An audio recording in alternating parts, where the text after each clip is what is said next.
নিষিদ্ধ সংগঠন ছাত্রলীগের সভাপতি জনাব সাদ্দাম হোসেন, আপনাকে আমাদের অনুষ্ঠানে স্বাগত জানাই। আপনি আপনার ব্যস্ততার মধ্যে আমাদেরকে সময় দিয়েছেন, সেজন্য আপনাকে অনেক আপনাকে স্বাগত জানাই। আপনাকে দেখে ভালো লাগছে। এখন আমি যে প্রশ্নটা জনাব হাসনাত আব্দুল্লাহকে করবো, সেই প্রশ্নটার ব্যাপারে একটু আপনার মতামত শুনতে চাইবো, কিন্তু আমরা একটু হাসনাত আব্দুল্লাহকে আগে শুনতে চাই। জনাব হাসনাত আব্দুল্লাহ, আপনি জানেন যে তথ্য উপদেষ্টা আপনার সহকর্মী সমন্বয়ক জনাব নাহিদ ইসলাম বলেছেন বঙ্গবন্ধু শেখ মুজিবুর রহমানকে জাতির পিতা হিসাবে তিনি মানে না অন্তর্বর্তী সরকার। ভারত পাকিস্তানের স্বাধীনতায় অনেকের অবদান রয়েছে, কিন্তু তারাও একজনকে প্রধান নেতা হিসেবে মেনে নিয়েছেন। যিনি অবিসংবাদিত নেতা ৭১-এ ছিলেন, তাকে মানতে আপনাদের অসুবিধা কোথায়? নাকি সেই রিসেট বাটন, যেটা কথা আমরা অনেক শুনেছি, আপনারা আসলেই চেপেছিলেন?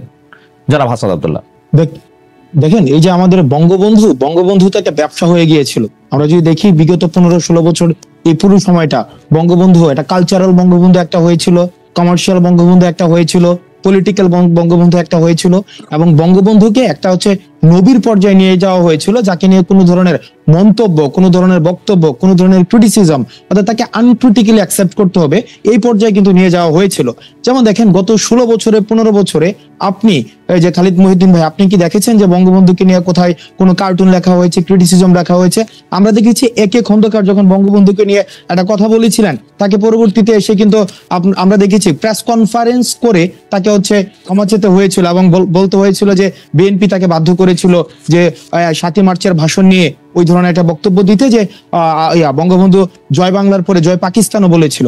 এখন দেখেন, ৭ই মার্চের বক্তব্য নিয়ে, ৭ই মার্চের ভাষণ নিয়ে কিন্তু আমাদের আলোচনা, সমালোচনা, পর্যালোচনা, এই বক্তব্য, এই যে দরজাটা ওপেন রাখার দরকার ছিল, কিন্তু বঙ্গবন্ধুকে একটা মীমাংসিত করে ফেলা হয়েছিল, ক্লোজ করে ফেলা হয়েছিল, যার কারণে মানুষ যাকে নিয়ে আলোচনা করতে পারে না, সমালোচনা করতে পারে না, তার কোনো বৃদ্ধিও কিন্তু থাকে না।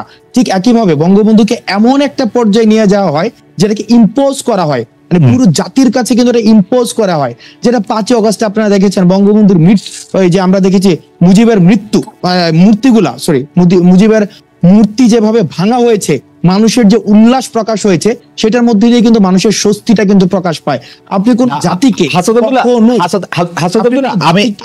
আপনার অনুমতি নেই, আমি আসলে দুটি বিষয় আপনার কথা বলতে চান। আপনি বলেছেন যে বঙ্গবন্ধু নিয়ে ব্যবসা হয়েছিল, আমি অবশ্যই স্বীকার করি বঙ্গবন্ধুকে নিয়ে ব্যবসার কথা ডক্টর রহমান তার নিজস্ব আলোচনায় অনেকবার অনেকভাবে এটি বলেছেন, আমিও নিজে এটি বলতে চাই। তো বঙ্গবন্ধুর ব্যবসাটা যদি একটা থিসিস হয়, তাহলে কি তার এন্টিথিসিসটা দাঁড় করা দরকার হচ্ছে এইভাবে, যে তার একক যে মানে অবস্থানটা, তিনি যে একটা অবিসংবাদিত নেতা ছিলেন, সেই জায়গাটা থেকে বেরিয়ে এসে আপনি কি তাকে নিয়ে কার্টুন করতে চান এখন? মানে ওয়ানলি বিকজ তাকে নিয়ে ব্যবসা করেছিল আওয়ামী লীগ, এখন আপনি তাকে কার্টুন করতে চান? এখন আপনি তার মূর্তি ভাঙার কথা বলেছেন, থিসিসের কথা বলেছেন। আওয়ামী লীগ কিন্তু এন্টিথিসিসের যে রাস্তাটা সেটা বন্ধ করে দিয়েছিল। থিসিস যেখানে থাকবে সেখানে এন্টিথিসিস থাকবে, সেটা থেকে সিনথিসিস আসবে। কিন্তু আওয়ামী লীগ যে কাজটা করেছিল, শুধু বঙ্গবন্ধুকে রেখে আশেপাশের যেই ক্যারেক্টার গুলো রেখেছিল তাদেরকে ওয়েপ আউট করে ফেলেছে। তাজউদ্দিনের কথা কখনো বলা হয় নাই, সৈয়দ নজরুলের কথা কখনো বলা হয় নাই। অর্থাৎ শুধুমাত্র বঙ্গবন্ধু কেন্দ্রিক যে মুক্তিযুদ্ধটা হয়েছিল, কিন্তু আমরা দেখি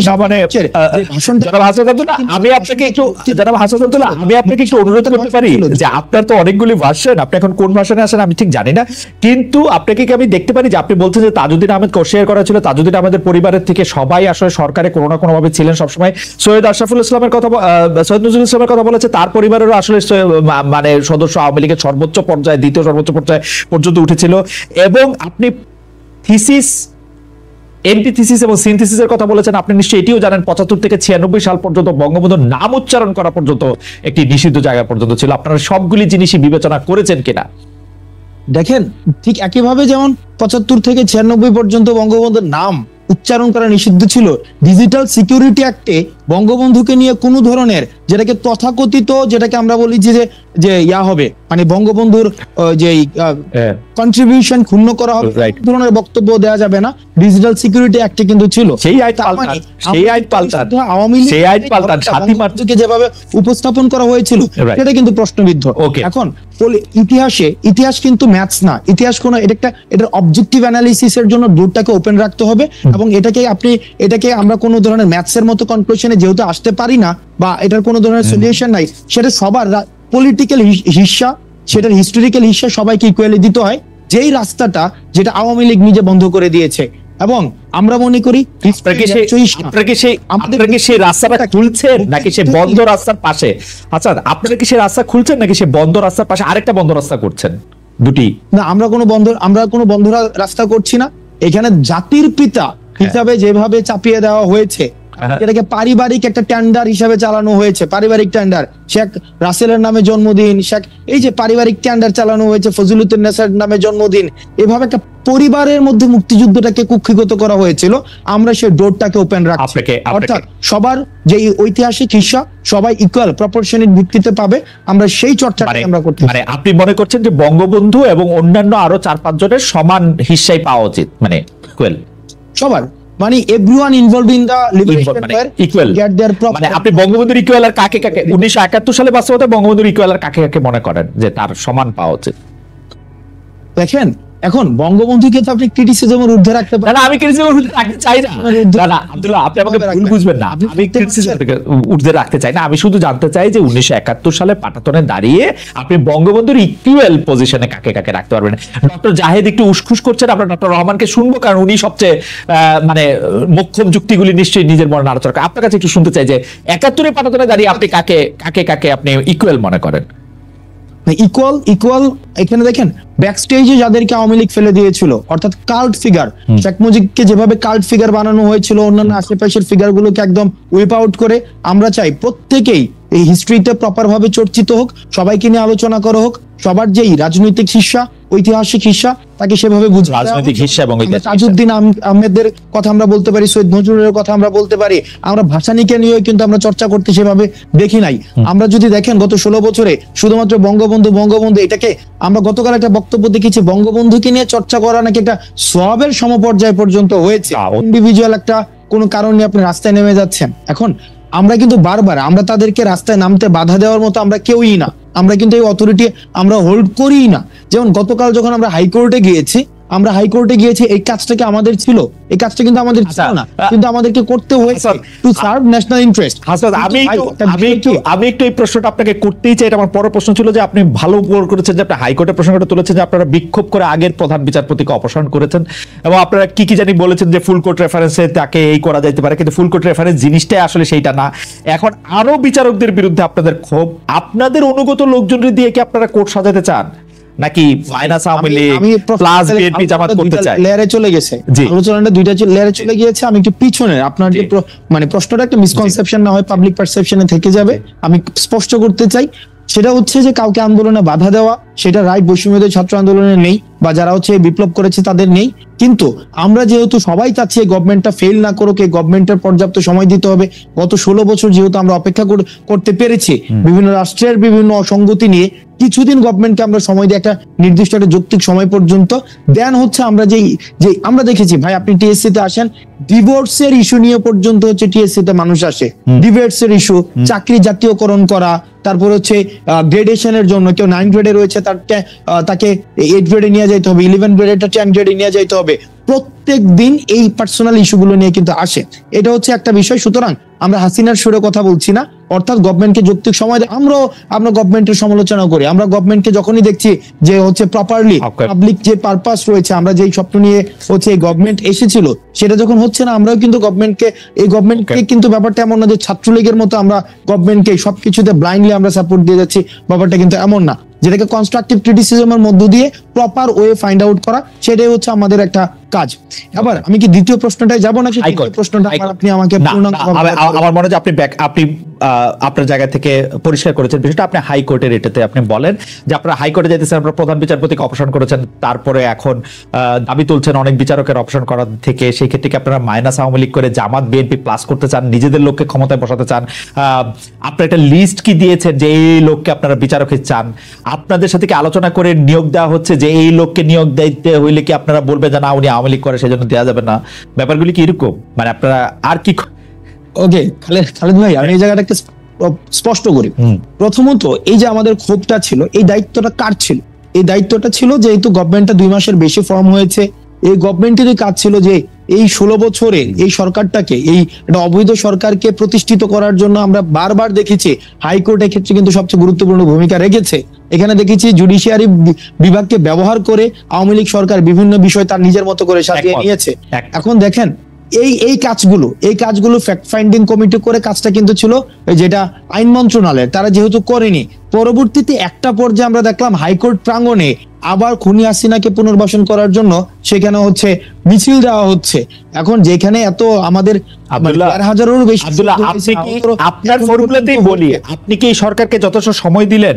আমি আপনাকে বলতে চাই যে আদালত প্রাঙ্গণে খোদ মানে গুরুত্বপূর্ণ জায়গায় একটি লিস্ট ঘুরে বেড়াচ্ছে যে এই 26 জন বিচারককে আসলে অপসারণ করা হবে বা তাদেরকে চায়ের দাওয়াত দেওয়া হবে, তাদের ছুটিতে পাঠানো হবে। এই লিস্টটা কি আপনারা দিয়েছেন? আপনারা দিচ্ছেন? পয়েন্টটাকে আমি অ্যাড্রেস করব। আমি অন্ততপক্ষে 5 জন উচ্চ আদালতের বিচারকের কথা জানি, তাদেরকে এই অপসারণ লিস্টে রাখা হয়েছে কারণ তারা আপনাদের এগেইনস্টে রায় দিয়েছেন বা কোন রায় আপনাদের বিপক্ষে গিয়েছে। সেই লিস্টটাকে আপনারা দিয়েছেন?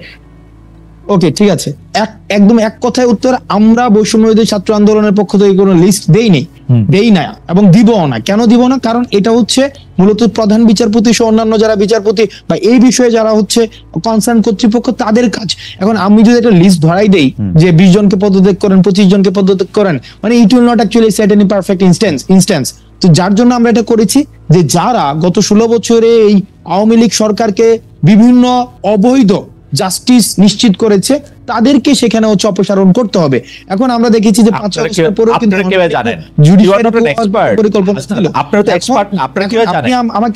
আমাকে প্রশ্ন করতে পারেন, এটা তো হাইকোর্টের স্যাংটিটি নষ্ট করছে, এটা হাইকোর্টের একটা স্যাংটিটি রয়েছে, বিচারালয়ের একটা স্যাংটিটি রয়েছে। ভাই সবই ঠিক আছে, ডেমোক্রেসিরই কিন্তু একটা স্যাংটিটি রয়েছে, একটা স্টেটের একটা স্যাংটিটি রয়েছে। গত 16 বছর ধরে এই স্যাংটিটি গুলো কিন্তু নষ্ট করে ফেলা হয়েছে, ইনস্টিটিউশনালি নষ্ট করে ফেলা হয়েছে। তখন কিন্তু এই স্যাংটিটিকে রিস্টোর করার জন্য আমরা এগিয়েছিলাম। সুতরাং আমরা যদি মনে করে থাকি, আপনি আমাকে বলতে পারেন আমাদের লেজিটিমেসি কি? আমাদের লেজিটিমেসি হচ্ছে গণ অভ্যুত্থান দিয়ে হচ্ছে আমরা লেজিটিমেসি। আমি লেজিটিমেসির প্রশ্ন আসতেছি না। হাসান, আমার একটা ছোট রাইট নাই। হাসান, আমার একটা ছোট এখানে আমাদের একটা ভুল হয়েছে। আপনি আমার মাফ করবেন, আমার সবাই কম একটা ছোট প্রশ্ন। সেই প্রশ্নটা হচ্ছে যে বর্তমান যিনি প্রধান বিচারপতি আছেন সৈয়দ রেফাত আহমেদ, আমি তাকে 30 বছর ধরে চিনি, আমি তার পিতাকেও চিনতাম। তার মতো এরকম একটা ম্যান অফ ইন্টিগ্রিটি আমরা আর কবে মানে এত রকম দেখেছি, এটা আমার ব্যক্তিগত মতামত, আমরা জানি না। এখন যিনি অ্যাটর্নি জেনারেল রয়েছেন জনাব আসাদুজ্জামান, আমি তাকেও 30-35 বছর ধরে চিনি। এখন যিনি আইন উপদেষ্টা রয়েছেন জনাব আসিফ নজরুল, তাহলে আপনাদেরকে তাদের উপরে কোনো আস্থা নাই? যে 3 জনের কথা আমি বললাম, এই 3 জন কিন্তু এই ব্যাপারে কাজ করে যাচ্ছেন, কাজ করছেন। এখন আপনি এই যে গভর্নমেন্টের প্রতি আমরা সবসময় যে পজিটিভ থাকবো ব্যাপারটা এমন না। গত 2 মাসে যদি আমি ধারাবাহিক ভাবে কোনো কাজের প্রায়োরিটি সেট করি, এই প্রায়োরিটির মধ্যে কিন্তু এই কাজটা একটা গুরুত্বপূর্ণ কাজ ছিল। কিন্তু আমরা দেখেছি এই বিষয়ে এই গভর্নমেন্ট কোনো ধরনের এখনো পর্যন্ত দৃশ্যমান কোনো পদক্ষেপ নেয়নি। যেহেতু নেয়নি, এটার সুযোগে আওয়ামী দোসর যারা রয়েছে তারা হাইকোর্ট প্রাঙ্গণে আবার পুনর্বাসনের জন্য 10 জন লোক স্লোগান দিয়েছে। হাসান, 10টা উকিল স্লোগান দিয়েছে, 10 জন 15 জন আমি দেখেছি। তার চেয়ে বড় কথা হলো যে হাসান, এটা নিয়ে আসলে আমরা পরে লম্বা কথা বলতে পারবো, কিন্তু আপনি যেটাকে পদক্ষেপ নেয়া বলছেন, আপনার আন্দোলন তখন শুরু করেছেন যখন আপনি দেখেছেন যে অন্ততপক্ষে যে 5 জন বিচারকের কথা আমি বলেছি, সেই 5 জন বিচারকের কোনো না কোনো রায় আপনাদের বিপক্ষে গিয়েছে, কোনো না কোনো সিদ্ধান্ত আপনাদের বিপক্ষে গিয়েছে। সৈয়দ রেফাত আহমেদ আগে থেকে মাননীয় প্রধান বিচারপতি সৈয়দ রেফাত আহমেদ জায়গায় ভাই স্পষ্ট করে না হয় মিসকনসেপশন থাকবে, সেটা হচ্ছে আমরা কোনো ইন্ডিভিজুয়াল বিচারকের কোনো লিস্ট কিন্তু আমরা দেইনি। এখনো পর্যন্ত কোন ইন্ডিভিজুয়ালের লিস্ট আমরা বৈষম্যবিরোধী ছাত্র আন্দোলনের পক্ষ থেকে দেইনি। এটা হচ্ছে প্রধান বিচারপতি সহ অন্যান্য বিচারপতি, কনসার্ন অথরিটি, তারা সিদ্ধান্ত নেবেন যে কোন কোন বিচারপতি কোন ধরনের বিচার ম্যানিপুলেশনের কাজে যুক্ত ছিলেন, তারা সেই বিষয়টি সিদ্ধান্ত নেবেন। আপনি এক লাইনে কি বলবেন? আপনি কি জানি একটা ভুল করার কথা বলছিলেন যে এটা আপনাদের ভুল হয়েছে, এটিকে এক লাইনে একটু বলবেন এটি কোনটা? আমি জি, আমাদের ভুল আমাদের ভুল হয়েছে। আপনি আমাকে মাঝে মাঝে আমাদেরকে প্রশ্ন করা হয় যে আমাদের লিগ্যাল অথরিটি কি বা আমাদের এই কাজের জন্য আমরা কেন করব। দেখেন, এই কনস্টিটিউশনের আন্ডারে এই গভর্নমেন্টের শপথ পাঠ করা এবং যে বর্তমানে রাষ্ট্রপতি রয়েছে, এইটারকে আমরা মনে করি যে 5 আগস্টের পরে আমাদের বৈষম্য বিরোধী ছাত্র আন্দোলনের একটা পলিটিক্যালি মিসট্রিট করেছে আমরা। তখন আমরা কনস্টিটিউশনকে বাদ দিয়ে যদি আমরা একটা বিপ্লবী সরকারের দিকে যেতাম, তাহলে আজকে আমরা ফুললি রাইট নিয়ে হচ্ছে